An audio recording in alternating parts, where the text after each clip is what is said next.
60 வருஷத்துக்கு முன்னாடி 8 வயசு சிறுமி அம்மனாக மாறிய கதை உங்களுக்கு தெரியுமா?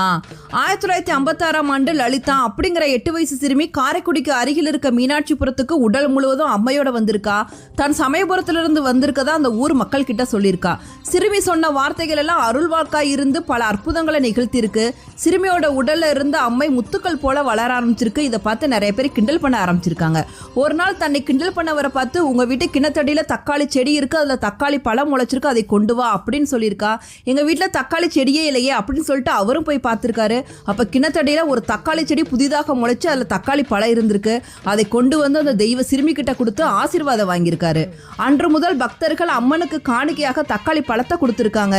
ஒரு நாள் அந்த தெய்வ சிறுமி, நான் மகமாயாக இதே இடத்தில் இருந்து அருள் பாலிப்பேன் அப்படின்னு சொல்லிட்டு அதே இடத்தில் முக்தி அடைந்தால் அந்த தெய்வ சிறுமிதான் முத்து மாரியாக கருதி மக்கள் வழிபடுகின்றனர்.